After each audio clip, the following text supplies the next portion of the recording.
Shouts cracked across the training yard. 3 young candidates closed in, boots grinding concrete. Phones hovered, capturing every sneer. In the center stood an old man with a canvas bag at his side. He did not raise his hands. He did not speak. A sleeve rolled back revealed faint ink on his arm, a strange emblem, scarred by time. The recruits jeered louder, blind to what it meant. A lieutenant barked orders. Security shifted closer. The circle was closing fast. The air pressed tight, heavy with something no one could name. And then, the afternoon air at Raven Point carried sea salt and diesel exhaust. Concrete tiles gleamed faintly, still damp from morning wash. At the far edge of the barracks lawn, Elias Ward crouched over a bed of lavender. His hands moved steady, shaping soil around new stems. 85 years had bent his frame, but not his focus. Beside him, a worn canvas bag sagged open, a steel flask peeking out. Boots cut across the quiet. 3 SEAL candidates strode in, energy radiating like heat. Trent Walker led broad shoulders, voice already sharp. "Hey, Gardner." He pointed at the sleeve rolled to Elias's elbow. A faded scorpion, tail arched around a trident, marked his forearm. Diego Mendez let out a harsh laugh. "Looks like a drunk sailor's doodle. You pay $2 for that." Even Evan Harris, trailing behind, forced an uneasy grin. Elias kept pressing soil around the roots. He neither looked up nor answered. Only wind threaded the lavender. Walker stepped closer, boots scuffing dirt across the row. "You ignoring me?" His voice cut harsh. "Think this base is your backyard." Mendez grabbed the canvas bag, yanking the flask free. "What's this?" "Grandpa's juice." The crowd snickered, phones glowing. Every second recorded. Elias lifted his eyes gray and clear. No anger, just the weight of storms weathered long ago. Walker shoved the flask back, deliberately rough. Soil avalanched off the border, one stalk snapped. "Don't waste space here," Walker spat. "Base is for fighters, not fossils." A showman's smile, fishing for cheers. Elias rose slowly, back straightened, shoulders set. The old ink flashed once in the Sunday. Walker jabbed a finger hard into it. "What is this supposed to mean?" The yard flickered. Rain hammered steel. The year was 1968. Elias, 25, crouched in the bow of a hidden boat. 6 men. Canvas muffled engines. Jungle darkness swallowed them. Beside him, a teammate worked a makeshift needle ash, whiskey, pain. One by one, skin was marked. The scorpion. The trident. Not decoration. A pact. "If we vanish," someone whispered. "This proves we were here." The mark burned raw and alive. The boat cut upriver. Mission: destroy hidden weapons cache. Explosives slid beneath the platform, secured by wire. Then ambush. Shouts cracked the night. Gunfire tore through rain. Elias fired back, chest heaving. 1 man dropped. Another was dragged, bleeding onto deck. The dock erupted in flame. 6 went in. 2 came back. The flash collapsed. Sunlight returned. Walker's finger still pressed, faded skin. The young man smirked, unaware of the ghost he'd stirred. Lieutenant Naomi Keating strode in, clipboard under her arm. "What's happening here?" Walker seized the moment. "Unauthorized civilian, ma'am. Claims he belongs." Elias spoke for the first time, voice a low rasp. "I tend the grounds, that's all." Keating studied him, unimpressed. "You have no clearance here. Leave the quad or face removal." Her words snapped like ice. The recruits murmured, laughter rippling. Mendez angled his phone higher, Walker's teeth flashing in a thin smile. Harris hesitated. "Ma'am, maybe he's..." "Candidate, hold your place." Keating cut him off. Elias shifted his bag strap. The flask rattled inside. He said nothing more. The air thickened. The circle tightened. Even off-duty sailors lingered at the edge. From across the yard, Master Chief Nolan Brooks stopped in his tracks, his gaze fixed on the emblem. He'd seen sketches like it once, buried in classified files. He didn't step forward. Not yet, but his jaw locked hard, instincts coiling tight. Keating lifted her radio. "Security to South Quad. Escort civilian off base." Her voice was clipped. Official. Final. Walker leaned closer, whispering for the camera. "Say goodbye, Grandpa." He jabbed the mark once more. The emblem flared in the Sunday. Laughter rose around it, and the waiting began. Master Chief Nolan Brooks lingered at the edge of the crowd, arms folded, boots planted, his eyes fixed on Elias Ward. Not the bag, Not the flowers on the faint scorpion curled around a trident. He'd seen it once before. Not on skin, but sketched on brittle paper inside a restricted folder. A mark tied to stories that never reached daylight. 30 years in uniform had carved his instincts sharp, and those instincts screamed now. Brooks slipped a phone from his pocket. No call to security. Instead, he dialed a number used sparingly. Commander Avery Lang's office. The aide answered brisk. Routine. Brooks gave his name and rank. Then 3 words changed everything. Old scorpion sighting. Silence clamped down the line. When the voice returned, it was clipped and urgent. Hold the scene. Do not escalate. The commander is moving. The call cut. Brooks pocketed the phone, jaw tight. The storm was on its way. Back on the quad, Lieutenant Naomi Keating stood straighter. Clipboard hugged close. Her face was all discipline, but the pen tapping her board betrayed nerves. Security is en route, she said. Her gaze stayed pinned on Elias. This ends by the book. Walker puffed his chest, emboldened. He took a step closer, grin wide. See? Even the brass agrees. Time to go, Relic. Mendez raised his phone higher, eager to film victory. But Harris's frown deepened. The youngest recruit shifted, torn. The old man's stance unsettled him. Not fragile, not confused, anchored, like he'd stood against heavier storms than this. Ma'am, Harris whispered. I don't think he's just... Candidate, Keating snapped. You are out of line. Her tone cracked sharp, but her grip on authority wavered. Elias adjusted the strap of his bag. He looked past them all, eyes fixed far beyond the quad. Noise thinned. Memory took the frame. Delta River, 1968. Midnight. Rain pounded the canopy, thunder swallowing the putter of hidden motors. 6 men crouched inside a stripped-down craft. Ward checked his gear. The others offered no words. Only nods. Only trust. Ahead, a dock buried in mangrove roots. Crates stacked high. Rifles sealed in oil. An artery of war that needed cutting. They slid into water, swallowed by black. Mud clung to boots. Reeds tangled arms. Hands worked in silence. Charges set steady despite the storm. Then chaos. A spotlight snapped on. Voices shouted in sharp bursts. Gunfire cracked through rain. Muzzle flashes split the night.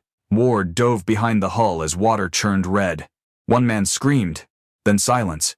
Another dragged onto deck, bleeding hard. The mission teetered on failure, but the charges were armed. Ward and 2 others triggered the fuse. Seconds later, the dock erupted, fire clawing skyward. Splinters rained down. The boat rocked hard. Ward hauled a wounded comrade, refusing to let go. Bullets tore reeds. The current pulled heavy, trying to steal them both. By dawn, only 2 returned. 4 gone. No record. Only the emblem marked their bond. The flash cut. The yard of Raven Point returned, bright and merciless. Walker's finger still hovered near Elias's arm. Elias exhaled, steady. His eyes carried storms, but his voice stayed locked. Words withheld. Keating mistook stillness for defiance. Her jaw set. Escort detail, move in. 2 guards stepped forward, boots grinding gravel. Their eyes flicked once toward Brooks, sensing his silent weight. But orders held them fast. Walker grinned wider. Cuff him if he resists. His voice rang too loud, too eager. Harris bit down, pulse hammering. His grandfather's face flickered in his mind, gray, steady, carved by wars. The resemblance cut deep. Sir, maybe we should. He tried. Walker's glare sliced him down. You shut it or you're finished. Brooks's stare never moved. Every line in Elias's posture matched the sketch in his memory. The emblem wasn't a tattoo, it was a signature. Keating raised her radio. South Quad secured. Civilian being detained. But doubt tugged at her eyes. The recruits shifted uneasily. Whispers crawled through the circle. What had started as mockery soured into something else. Across the base, Commander Lang strode from his office. Brooks's call had lit a fuse. Old scars don't surface without reason. Aides tried to ask questions. Lang ignored them all. Keep everyone clear. Nobody touches him until I arrive. The order sliced through corridors, through radios, through ranks. The base reoriented quietly around 1 man in work boots. Back on the quad, Elias stooped. He lifted the dented flask from the dirt. His thumb pressed the crease, calm and deliberate. No one spoke. The recruits traded glances, unsettled. For the first time, Walker's smile cracked. The lavender bent under a breeze, petals clinging hard. Elias's eyes brushed over them, then forward again. The weight stretched taut as wire. Footsteps echoed faintly beyond the arch. Measured. Closer. Authority was coming. The storm was almost here. The quad tightened like a noose. Recruits packed shoulder to shoulder, forming a ring around the old man. Every breath felt louder than it should. 14 minutes until Commander Lang arrived. Brooks checked his watch once, then locked eyes back on Ward. Time moved heavy. Every second a drumbeat. Walker strutted forward, boots scraping, scattering soil. "You still standing? Let's fix that." His voice tried for humor, but cracked sharp at the edge. The circle gave a nervous laugh. Some smirked. Others shifted uneasily. Harris's fists clenched by his sides. Keating barked orders, trying to hold ground. Her clipboard shook slightly, but her tone stayed clipped. "Guards, move in. Let's resolve this now." 2 master-at-arms advanced. Hands hovered above cuffs, eyes darting between Elias and Brooks. Uncertainty crawled under their training. Mendez angled his phone for a closer shot. The lens caught every wrinkle on Elias's face, every crease in his shirt. Anticipation vibrated in his breath. Elias shifted his weight, not retreating, anchoring. That steadiness unnerved more than shouting ever could. Walker jabbed toward the canvas bag. "Search it. Let's see his secrets." His grin was forced now, teeth bared too wide. One guard reached down, but faltered. Brooks's stare pinned him from across the yard. The hand froze mid-air. Keating's jaw tightened. "Follow procedure, Corporal. That's an order." Her voice cracked sharper than intended.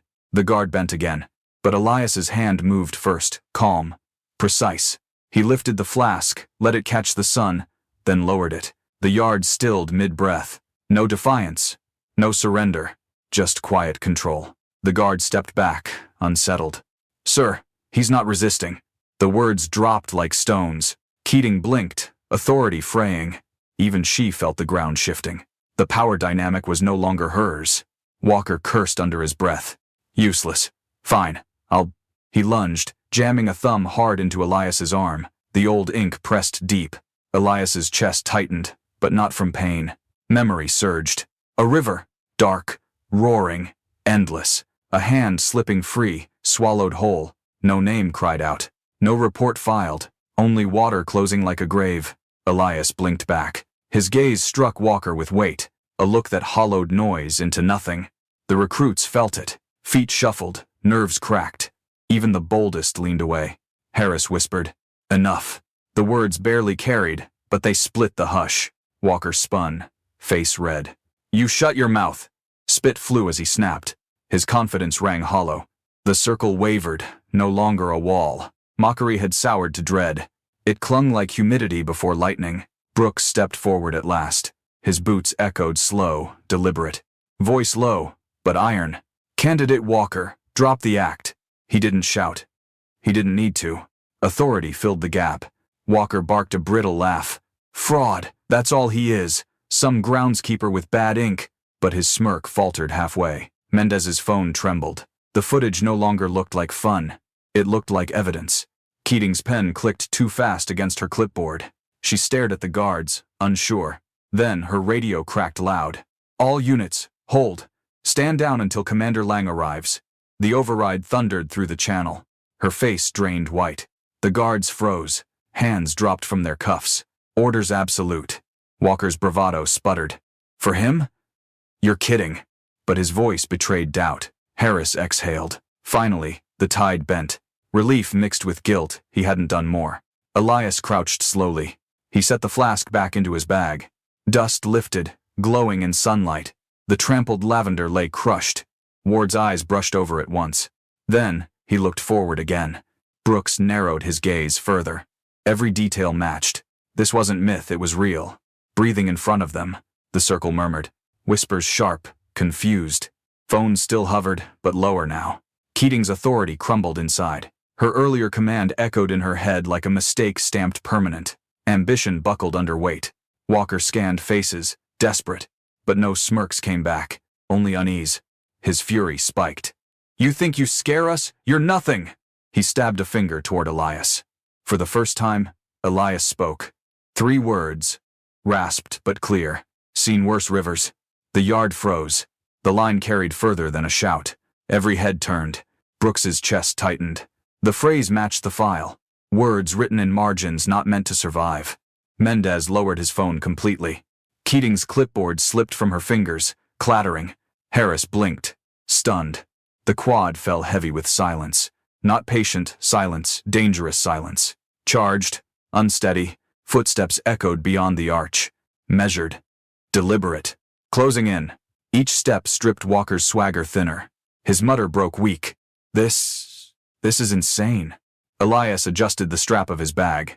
He stood not tense, not afraid, just ready. Storm in his eyes, still as stone. Recruits craned their necks toward the sound. The air thickened. Electric. Something larger than protocol was approaching. The first shadow stretched long across the tiles. Black shoes gleamed sharp. Every breath caught. Commander Avery Lang entered. Silver hair. Ramrod posture. Eyes. Missing nothing. His gaze swept the yard phones, crushed stems, recruits frozen mid-circle. Then it locked on the old emblem. Recognition flared. For 3 seconds the world stopped. Lang's jaw tightened, then eased. Respect cut through the silence. He stopped before Elias Ward. 2 men, decades apart, eye to eye. The air bowed around them. The recruits held stiff, afraid to breathe. Keating froze. Clipboard useless in her hand. Brooks stood rigid, ready for what came next.